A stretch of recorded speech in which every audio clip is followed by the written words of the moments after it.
Hello everyone, this is İbrahim Polat Topcu. Today I'm with Dr. Dorine van Norren. She's a Dutch diplomat and also she holds a PhD from Tilburg University on alternative ways of sustainable development in the world economy.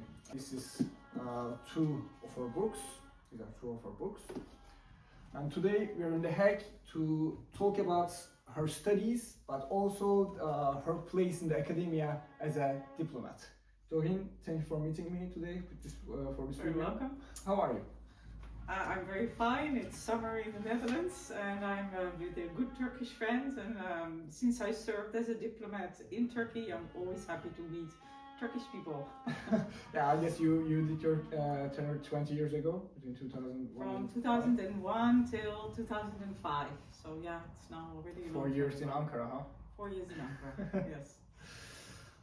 To start with the first question, I want to talk about what led you into the academia, because although that's especially in the Turkish Ministry of Foreign Affairs, I've seen people coming into the ministry after doing their masters in international politics or political science. A diplomat holding a PhD, it is still a rare incident. So what is the reason for this choice? Actually, I was a PhD student before I entered the foreign ministry, and I left that position because I thought it's much more exciting to be with your boots on the ground and to see how international relations works into practice. But I've always, at the back of the mind, I have had this wish of doing a PhD. And I served in Turkey in a very turbulent time, which was during the American invasion of Iraq. And so I came home and I had a lot of things to process, and I felt also a bit disheartened about the state of affairs of international politics. So I served another term in the United States department, so our North America department, and then I wanted to expand my horizon, or maybe collect all my experiences and do something with that more in an academic field. So I shifted to a think tank, which had 4 commissions, of which one commission was working on development issues, so sustainable development issues. And during that time we wrote advisory reports for the Dutch government. Mm-hmm. It was an independent think tank, but they would post diplomats to support the think tank. So we wrote a report on the future of the Millennium Development Goals, which were expiring in 2015. So I made an analysis, which was a very thorough analysis from different well-being theories that we have more in the academic literature, like Amartya Sen's objective well-being. We have subjective well-being, how do I feel as a person, and am I happy about my life, and does that correspond with the level of well-being I have. And we made economic analysis, we made legal analysis, human rights analysis. And then when I had finished the report, I was working for a commission of 17 people, which were professors and CEOs of development agencies, and they were all very proud of me and very happy with the report. And then I said, but I did it all wrong. They said, oh, so no, it was such a thorough analysis. I said, but I lived in some of these countries, and as a student I lived in South Africa, and I experienced how people think and what their most core values are when it comes to well-being. And in South Africa they would call that Ubuntu, and Ubuntu means I am because we are. So it's very much a community-like way of thinking. So I said we should insert a little paragraph in this report that we should also look at, I hate this word, but alternative well-being theories from the global south. Mm-hmm. And then people said to me, but what is that Ubuntu? We haven't heard from it, and it's dangerous because it may be a cultural relativation of human rights. And I've studied law. Originally I'm a lawyer. And so I understood what they were saying, and I know that theory. And I thought that really doesn't do justice to the idea of African philosophy and the way they see life. And I also took my inspiration from Prince Claus, which was the husband of our former queen, Beatrix. Mm-hmm. He was very much interested in culture as a basis of development. So his idea was that if you don't know the culture of a country, you can never have a successful development process. So you can export all your technology and educational systems, but if it doesn't fit with the cultural context, then development is not going to be successful. So I was there when I think it was his 80th birthday or so, They gave him a Prince Claus fund, and anyway, I was working as a diplomat on Mozambique as a country, which was my first task in the foreign ministry. And he really loved Mozambique as a country, so he made a visit to Mozambique, which I had to prepare. So I was in touch also with him as a person, and with the time that they started this whole Prince Claus fund. So that was also in the back of my mind. So anyway, the committee said, well, no, this dangerous Ubuntu concept, we don't want it. I said, yeah, but in Asia, I also lived in Asia, in Sri Lanka. That was my first diplomatic posting. Buddhism is very important, so you can't go to Asia and talk about sustainable development and not also take into account the Buddhist culture and so on. So, and there are different concepts. So the third one, which I later chose, was a Latin American case of Buen.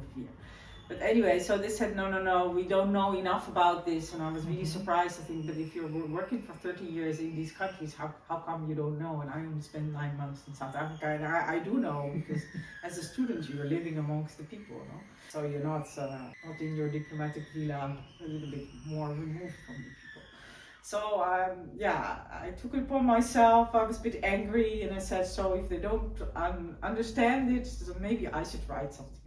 And the chairperson of the committee was actually a person who was also a professor, but he had worked for the United Nations organizations for a long time. So he understood the multilateral perspective. So he actually said to me 2 months later, he came with a resolution from the United Nations, and he said, you were actually right, because here's a resolution from Bhutan, and they want a concept of happiness, which is a Buddhist concept of happiness.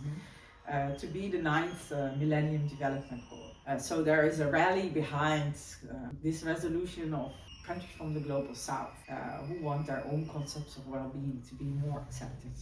There was also a resolution from Ecuador and Bolivia. Harmony with nature and Mother Earth should be the concept of well-being and happiness. So there was a lot of opposition also against these UN resolutions.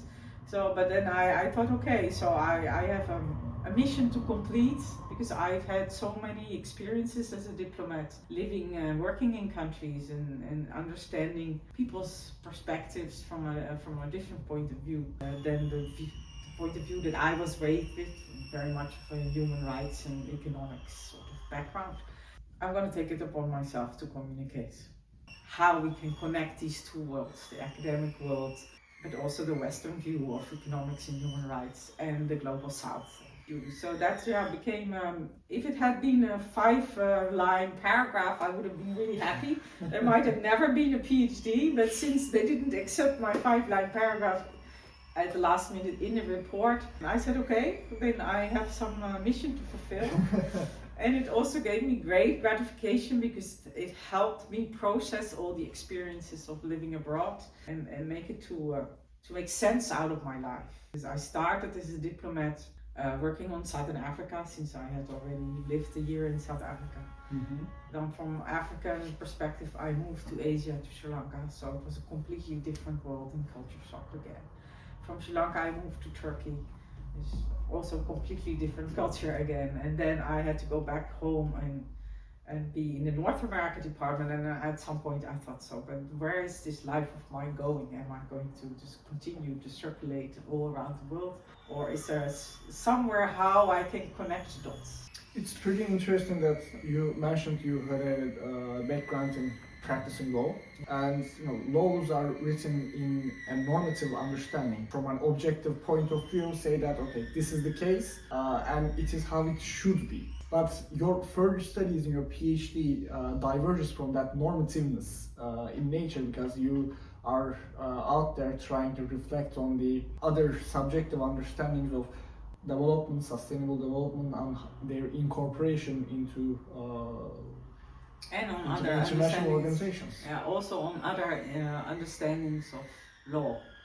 So basically, I took 3 countries, South Africa, Ecuador, and Bhutan, who have a national philosophy, which they actually put into their constitution. From that constitution came a lot of lawsuits, so what we call jurisprudence. And they also implemented it in their national policies. But putting a national philosophy in your constitution is a very powerful statement. So in South Africa, it actually didn't make the constitution, it only made the draft constitution, because Ubuntu was the concept of truth and reconciliation from local culture that enabled the Truth and Reconciliation Commission. But from there, a whole jurisprudence emerged in South Africa on how to take the philosophy of Ubuntu as a sort of human dignity concept, equal to human dignity, but they see it as wider than the Western concept of human dignity. So you are right that we have philosophy of law, which is also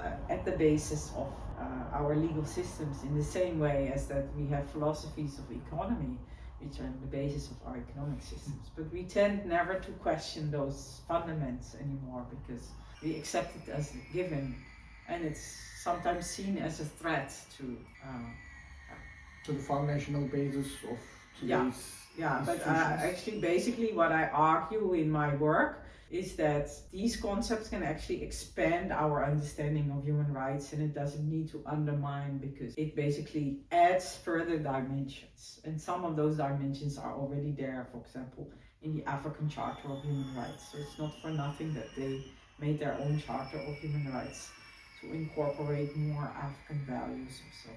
And I expanded that too. So what did they do in the constitution, in their jurisprudence and in their policies, but how did that lead them to have a different kind of diplomacy? So how did these countries position themselves in the negotiations for the Sustainable Development Goals? And how did they then influence the different 17 Sustainable Development Goals? And how fundamental was that influence? An opinion, what do you think? It was very fundamental, but it did change the discussion around the Sustainable Development Goals. So think about your path in the academia that led you, because you saw the imbalance between the practice and theory of diplomacy, but also the imbalance between the Western-centric, Eurocentric ideas and the rest of the world. And to focus on the second part, I know that you go to several universities for guest lectures as a PhD holder, as a doctor. So my question is about the Dutch universities and their perception of the colonial ideas in their curriculums, in their syllabuses, in compared to the Eurocentric views. It's a very tricky question. So do you think that fine-tuning of providing both the Eurocentric ideas, because the ideas of enlightenment, they are really substantial and important, but the rest of the world is important as well. So do you think that fine-tuning of providing equal weight to both of those ideas is provided in Dutch universities? Well, actually, I think we need to take a step back, in the sense that, given the reactions that I got from people around the world, I think in a sense the summary of my PhD was published as a scientific article. It was in a sense a groundbreaking, in that no one had done this kind of comparison before in such a thorough analysis. It was written in 2017, I guess? My PhD was published in 2017. The article is, I think, in 2020. Because already it took me a lot of effort to find a journal who was willing to publish this. So if you do something, because philosophy is one department, but philosophy doesn't necessarily communicate with law or economics department. And so since it was cross-cutting or interdisciplinary, it's very difficult to find a journal, because the field of research doesn't exist. So there's also no journal that specifically caters for an article like this. So I had journals who were really interested in publishing it, or the editor was, and then I would get back a review that was so condemning of everything that I wrote, that it was sometimes a bit shocking to me, as not coming from the academic field, of how harsh people can criticize something that, for me, I also consider it my life work. I had to take 2 years to find a journal to get it published. To what extent, I can't really judge the whole system of Dutch universities, but there's a lot of talk about decolonization. What I did was actually taking it a step further. I don't really mention the word of decolonization much in my work. I take it as a theoretical framework, call it post-colonial. But as long as you use the word colonial, you're still busy with that colonial project. So I just went to the source and say, okay, but this is what it was before colonial times, and which is still alive amongst people, because a lot of people deny that. A lot of criticism is also, but this is romanticization of the past, and this culture is dying, and when countries modernize and industrialize, of course, these community values don't count anymore, and they will all become like us, industrialized Western countries, which I think is a very superficial analysis of even highly industrialized countries like Japan or South Korea, where culture is still a very strong element of society. So it's a very shallow view of what those countries are. So yeah, I'm trying to, with the foreign ministry, we're trying to establish a chair at the Dutch university, but I think the timing is difficult at the moment, also because there's a lot of budget cuts to universities in the Netherlands. But there are no faculties who are teaching this subject except the intercultural philosophy department in Leiden University, which through the budget cuts is also disappearing. So they were actually groundbreaking in what they did, but no, there was no. When I started my thesis on Buen, Vivir, there was hardly any English literature on it. So most of it was in Spanish, and there was a book in German. So the English academic world is a bit oblivious sometimes of what's happening in the Spanish academic world. And my Spanish is not very fluent. So that was quite a tall order. Yeah, so you can see even in academic spheres, there are still separations and fragmentations, even if the information is there. If it's written in a different language, the English is already less accessible. To talk about my own experience in Dutch university, specifically in Vrije Universiteit Amsterdam, compared to my home university, Bilkent, there are a few courses in our curriculum that mentions decolonialism as its main subject or as one of the sub-subjects of the issue, especially in the history department.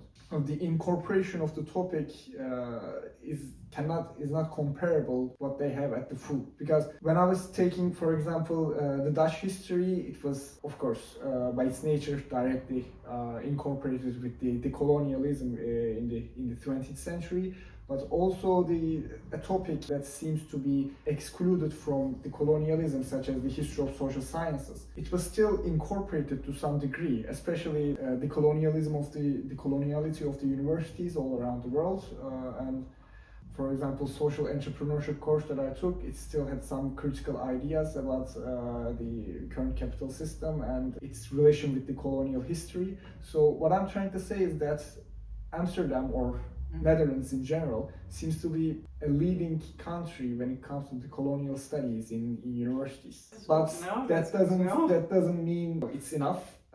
Because by your expression of how you struggle to find a proper journal in order for you to publish your work, which is pretty groundbreaking, especially since it's accessible, since it was in English, but still struggle to find a journal to publish. But a leading country, I would say. And there is like Institute of Social Studies here in The Hague, which is funded by the Foreign Ministry. But it at least has a development aid kind of philosophy behind to enable talented students from the global south come and study here. But then there are no Dutch or hardly any Dutch students there. So then if you go there, you can hear a lot of this stuff because they're extremely progressive in these debates. But it becomes a bubble in itself. So there are pockets of decolonial thinking in different kind of departments, but I think you will find very little of it in legal or in economic studies or some other of the mainstream studies. So maybe in sociology, yes, in development studies to some extent. But there was also a lot of resistance from the development community. I gave a workshop at the European Association for Development Institutes conference, which they have an annual conference, which was on the future of the SDGs. So they had one workshop on decoloniality. So there you find all your like-minded people. I went to the next room, which was on the future of the Sustainable Development Goals. I got a lot of resistance. So it's as if there are two parallel worlds. There are people who are interested in decolonial thinking, so they will debate amongst themselves. But once you penetrate the lines of other faculties, like development studies, a guy literally said to me, "But you're offending European civilization. But we have great thinkers in Europe." I said, "But I'm not denying it." And Adam Smith was also about brotherhood. He said, "That is very well possible. But the neoliberal capitalist model has not taken the brotherhood concept as a core concept of our economic system. So I'm not criticizing the West because I'm a European woman. So I'm of course very proud of my own civilization, but I'm criticizing the dominant economic system that we put into place, which leaves little space for different views. Yeah, those, I think, echo chambers that are produced within scientific communities, especially in social sciences, Yeah. it's pretty dangerous because it could just allow one person to get themselves through with one of those echo chambers and lose all of their scientific understanding of the world. Well, yeah. So journals I sent on purpose. I sent my article first to an economic journal. It took only 2 days to respond and to say, you know, it came back immediately. So you must have gotten the purpose of our journal wrong, because this is not about economic thinking. You have to find an anthropological journal. And okay, there we go again. We box it in. And I actually cited that during a recent conference in Senegal, and all the Africans started to laugh. They said, "Did you seriously try to do that?" I said, "I seriously tried to do that." Of course they're not going to accept it, because then you are undermining the fundament of their scientific discourse. So my purpose is not to undermine anything. My purpose is to open up the space in the room. It doesn't mean that if we talk about African philosophy and African way of life, or indigenous Latin American way of life, that we say that it would attack European civilization, because European civilization is being taught in all universities in Africa. So if you want to learn about European philosophy, it's very easy. Probably also in your part of the world, I don't know. But to find someone who teaches African philosophy, even in Africa, is difficult to find. And that is what we call, in a scientific term, epistemic injustice. So it means epistemic is about knowledge systems, so that we should accept that there are different ways of knowledge, and that actually it would enrich us to learn about different knowledge systems and treat them in a more equal way, because it will give us more solutions. It will give us more solutions to fight the climate crisis, to fight the biodiversity crisis, and it also, in my view, empowers people much more. It's basically using their own power, their own knowledge, and their own way of being as a force for the good. So why would you say, I need to teach people in an African village about sustainable development in a Western terminology, if they already have a system in place which is geared towards sustaining the earth or having respect for their natural environment? Then you better build on those systems and enable people to exploit those systems, rather than introducing a completely new system, which sometimes development actually brings more unsustainability than traditional way of life that people have. I'm not saying that they should all stay in a mud hut in a traditional way, but you can use, even in architecture, the mud hut construction, which is much more durable and much more sustainable, and probably also more cool than the cement built houses, and reinvent a different way of architecture which is more sustainable and more suited to the environment where people live. And definitely better than the skyscrapers that they have in New York, I would say. The what papers? The skyscrapers that they have in New York, definitely better than them. The houses that you're referring to. I mean, I would rather to live in those rather than those with giant blocks of iron and cement. Well, people in Senegal, because I just visited Senegal, said to me, they showed me the traditional houses, which were huge houses where about 30 family members live, an extended family. And then they showed me the new blocks of houses. They said, well, the new blocks are all for nuclear families. So it means you sell more houses for smaller family units. And smaller family unit also all needs to buy their own air conditioning and their own fridge and all washing machine. So you sell many more products. But actually the older way of building was much more efficient, because they would build the house, they would also plant fruit trees within the compound of the house. So it was a big complex where a lot of people would live together and share lots of resources together, and also do some of the agriculture within the compound of the house. But then it wouldn't be profitable. No. And just to clarify something for our audience regarding to the journal discussion, I'm guessing that there are a lot of good journals who are willing to publish those kind of articles in anthropology, in sociology, and in other respective social sciences. But your specific struggle was within the sphere of economics. I'm guessing that was the economy, sustainability, and development studies. That area is primarily No, I dominated. didn't try that. Yeah, because that's primarily dominated struggle. by the neoclassical way of thinking. So I'm guessing this struggle.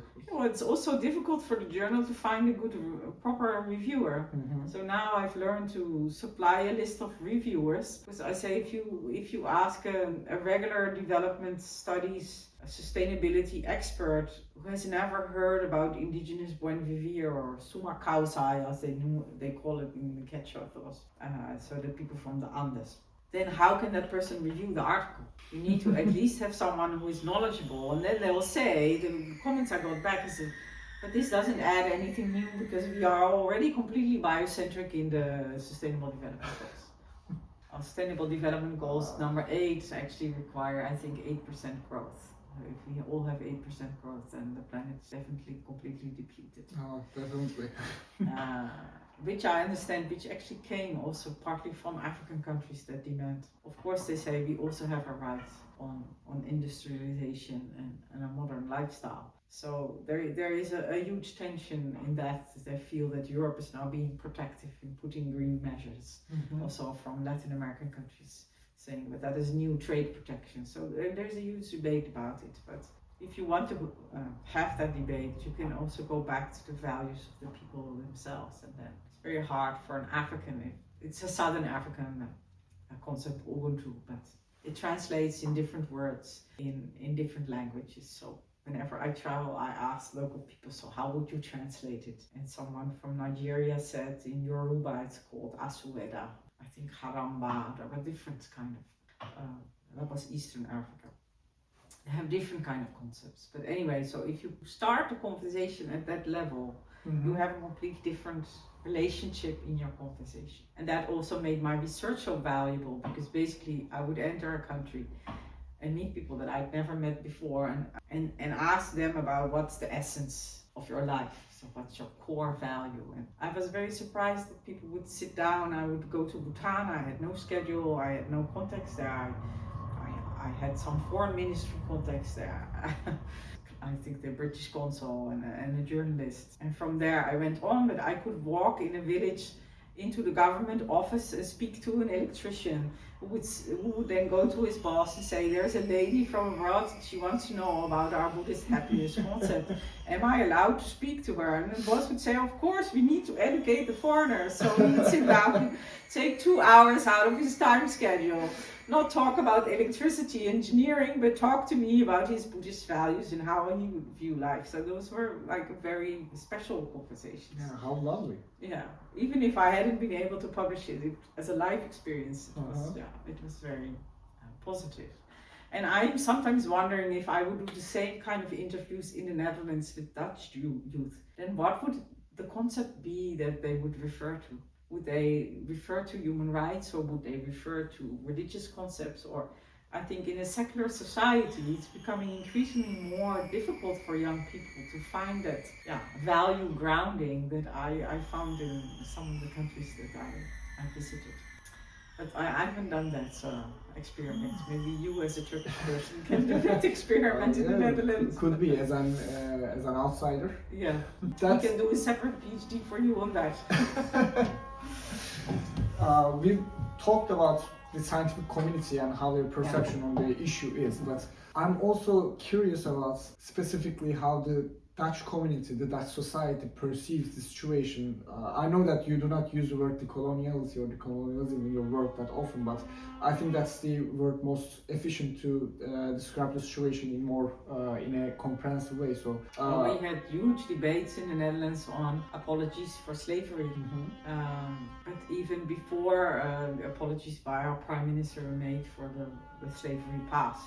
We had huge debates on Dutch traditions like Saint Nicholas. Saint Nicholas is a white person who's dressed like a Catholic bishop, basically. But it's not a religious feast, but of course it does have religious roots. And he has black servants. So the more black immigrants we got in the Netherlands, or people from Suriname who moved in the Netherlands to Suriname as part of the Netherlands, it was colonized by us. And the more opposition came to, so why is there this white man with his black servants and you're celebrating a children's feast? And it was very difficult for us because we've all grown up with that tradition, and so it's ingrained in our emotional brain, because as a child you cherish Saint Nicholas because he's bringing you gifts, right? And only if you haven't behaved well they will come up with some punishment, but there's no real punishment. It's all about giving children gifts. There's a real children's feast.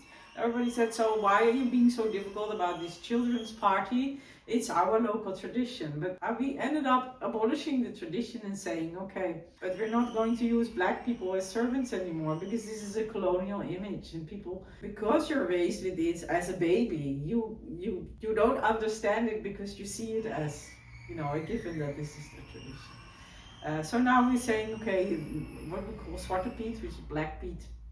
He's black because he comes through the chimney to give you the gifts. Right? I don't know how many houses there still are with chimneys. I grew up in a house with a chimney, so we would put our shoe in front of the chimney to receive the gifts, right? And then we put a carrot for the horse of Saint Nicholas. So there was a reciprocity in us giving a carrot for the horse and then getting our gifts. Santa Claus in the United States basically comes also from this tradition, but then they put socks at the fireplace, so they've changed. And they give cookies and milk. Right, Yeah, right. But not carrots, but cookies. Yeah. So yeah, it's a huge effort, and it's an ongoing discussion also about street names, which is also a discussion in South Africa, and about statues, about heroes in your history. And I remember a conversation with a Turkish friend of mine. So he had a child, and he said, my child, he was still deliberating on what's the name I'm going to give my child. And he said, I'm going to name my child Attila. I said, Attila? But Attila was a monster in our history. Attila the Hun was a terrible person. He said, no, Attila was our hero. So you can see how you are being taught different versions of history. Perception of the cultures from different respective points is really an issue that is open to debate every time. Because, as you said, the name Attila just brings me some smile to my face, but I'm guessing that's not the case for most of the I European got used people. to it now. He's a lovely man, so I really associate Attila no longer with Attila with the history classes. So it's a movement that is not going to go away. There's a lot of discussions in different countries, in Great Britain, of course, in France, in Spain, in Portugal, on restitution of cultural objects that were stolen during the colonial wars. So yeah, it's only going to get more, but it is such a fundamental shift in thinking that it's going to take time. The rate of awareness is still, I guess, is pretty high in Netherlands. I don't know if that's my perception, because I've been living here for 6 months.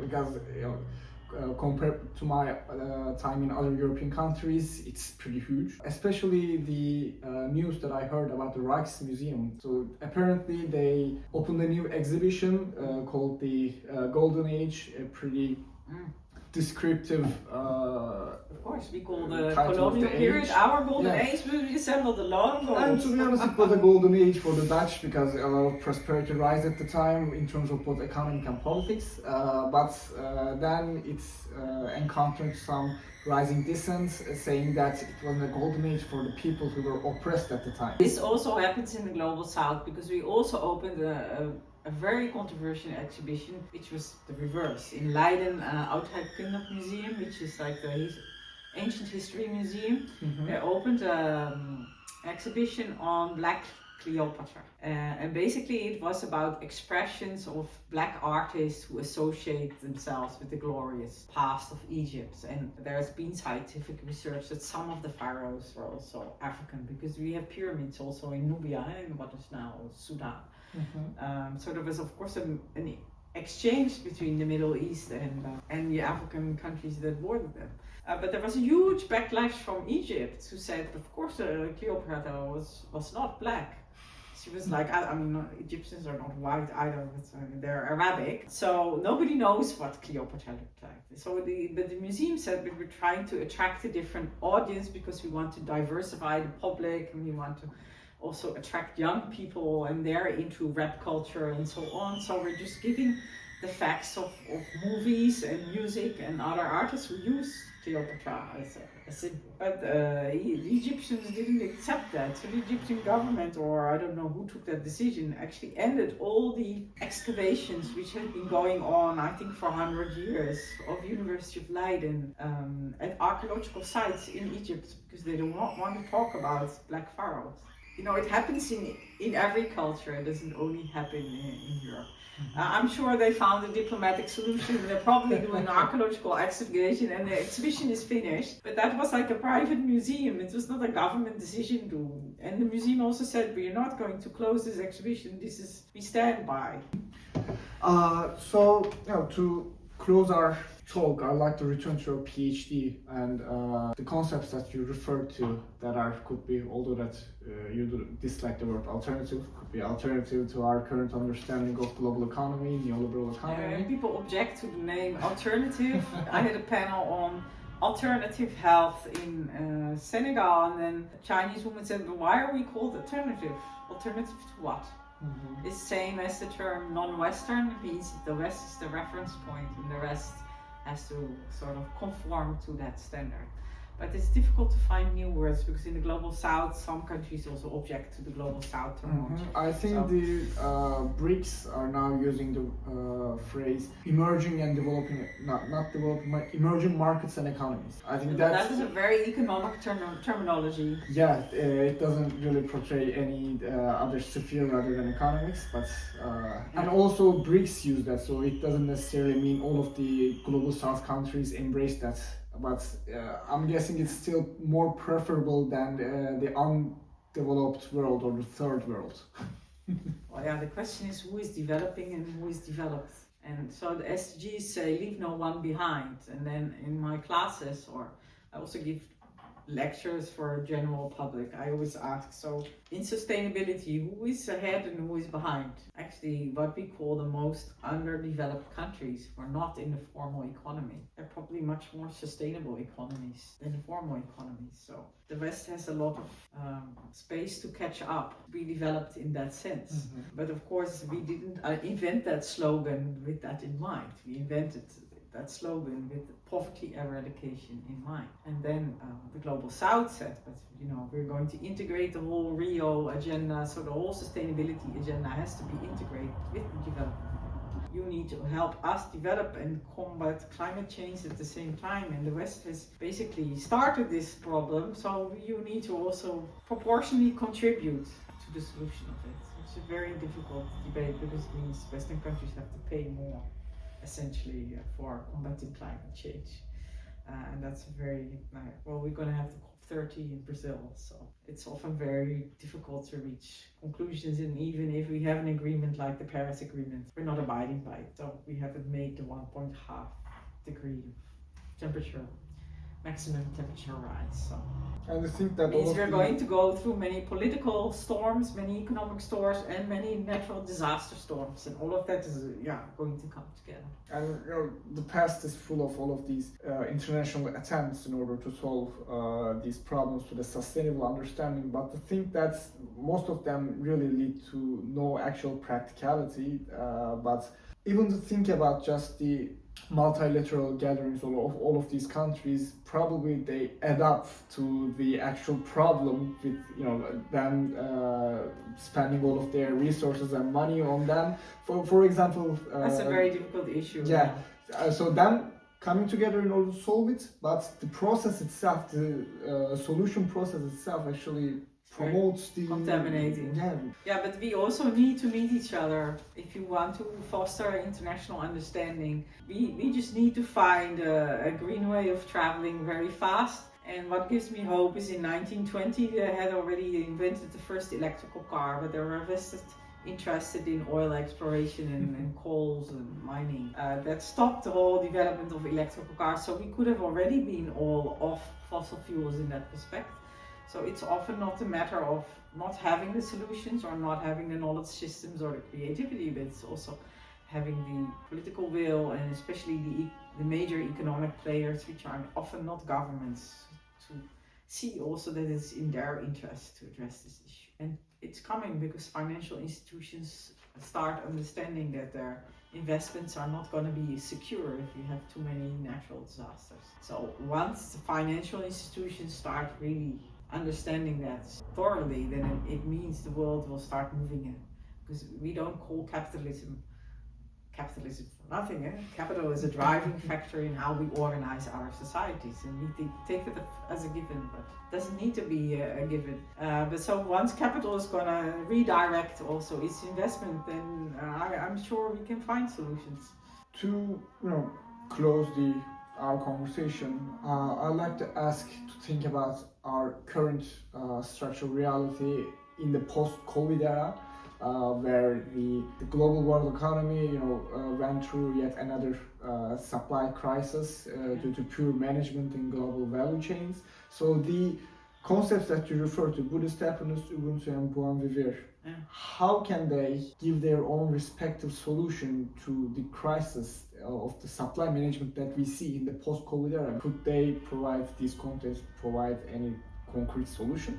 Well, we all thought that in 2008, when we had the financial crash and Obama was president of the United States, that was the unique opportunity to reform the entire financial system, right? But we are also very resistant to change. And even though Yes We Can was all about change, I think, I don't want to blame President Obama, because it was an incredible effort to at least put the whole system back in place. Mm-hmm. But that didn't really, as I understand, I'm not a financial analysis, but it didn't really transform the system. We have a risk, and I'm more afraid of that than of COVID. I mean, of course, there may be another virus, but COVID also had good side effects because we didn't travel anymore and we had more peace and quiet. It's a very Buddhist understanding how to be and not only how to do,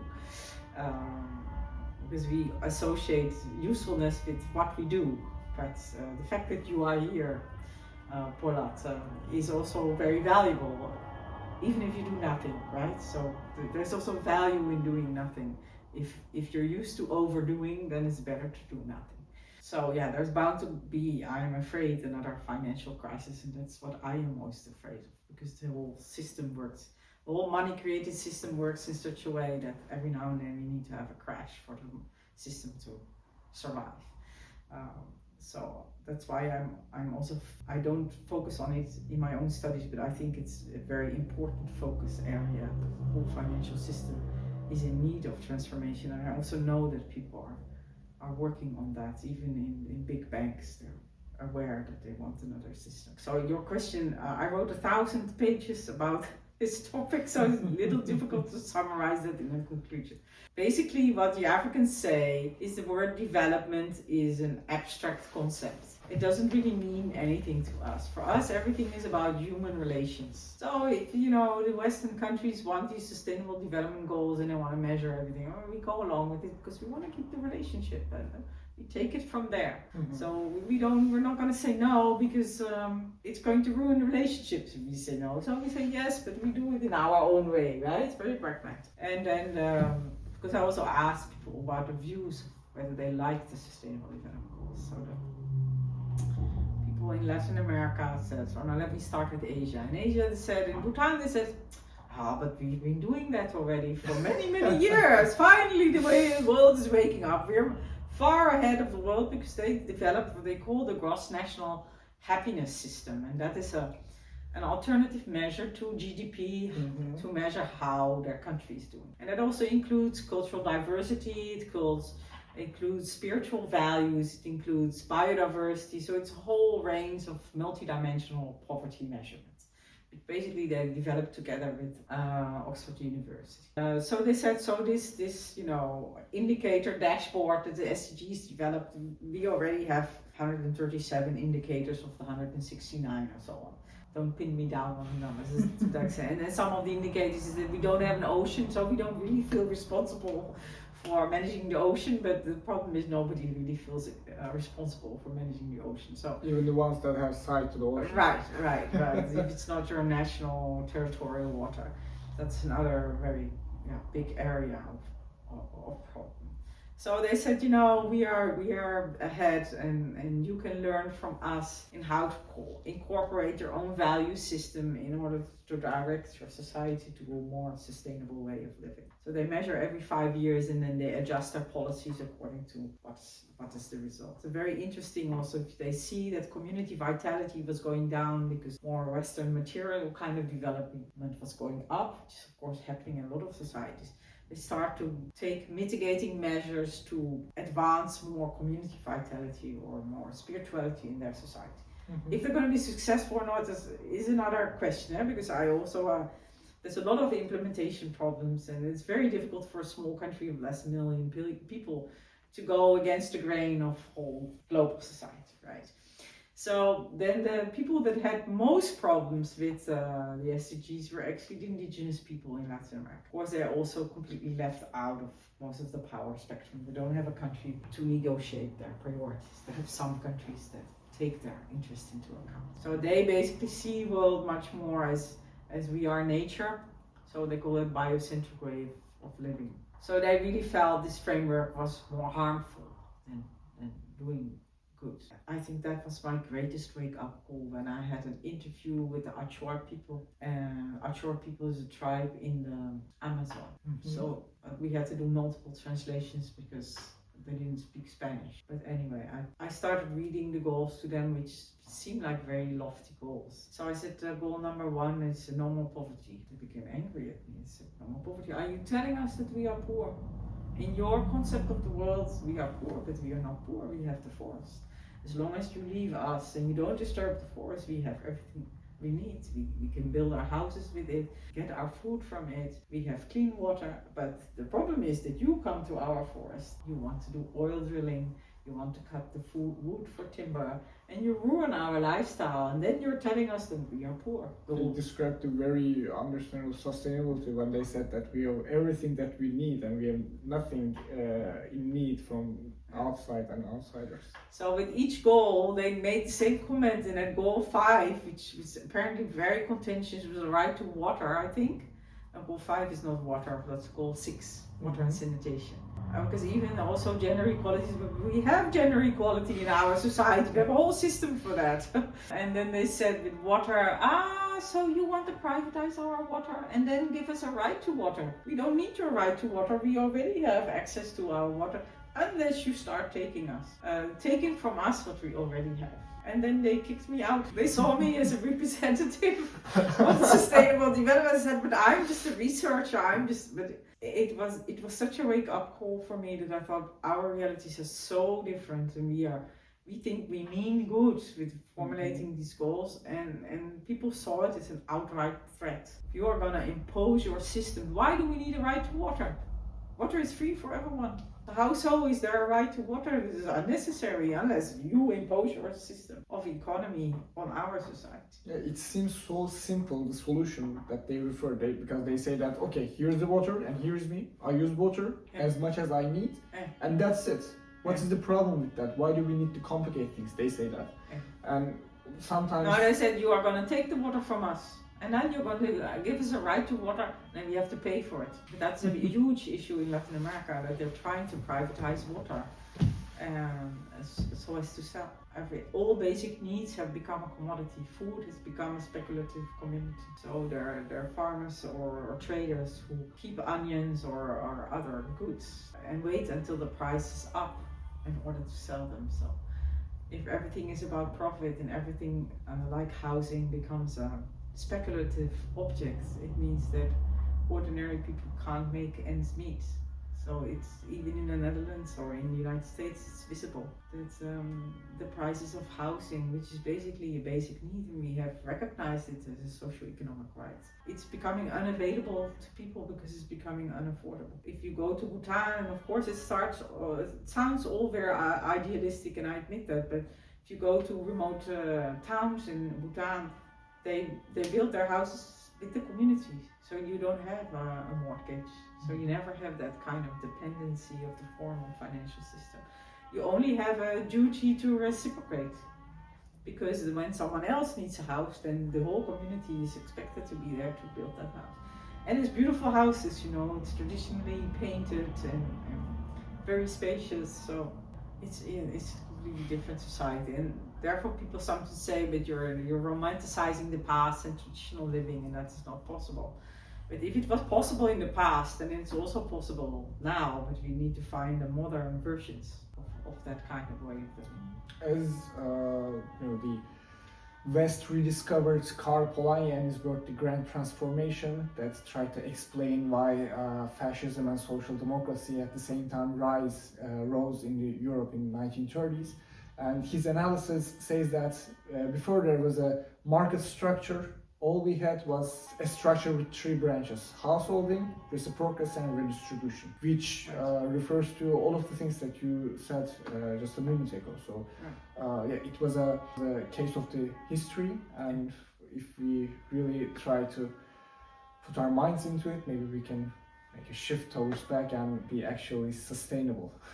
Yeah, well, the word economy and ecology comes from the same word in Latin, which is oikos. Oh. And that was all about running a household. And a household, like my Senegalese example, was including the land. So you have to be accountable not only for your material expenses, but also for, you know, the earth and the fact that you use the earth for your agricultural produce. So oikos, ecology, and economy used to be one, but at some point in history you started separating that. Language provides really big explanations to those cultural differences, right? As you said, ecology and economy coming from the same word. From the same root. From the same root, yeah, that explains a lot. Well, thank you. This has been really lovely.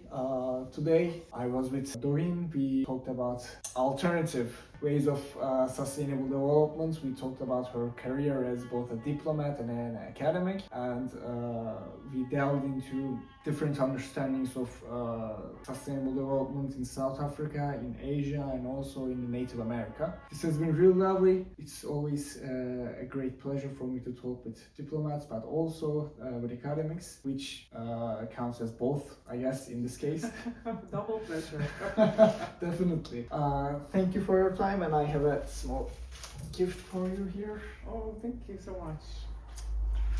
I don't know, in some cultures you're supposed to unwrap it, and in other cultures you know. Please unwrap it. Oh, very nice. It's the photo of Pierre Loti. He was a French naval officer, but also a great friend of the Turks at the time. Because he's wearing the vest. Yeah, and there's a cat over there, as you can see too. Two cultural aspirations. Okay, well, thank you very much, and it was a pleasure to reconnect with Turkey. Thank you.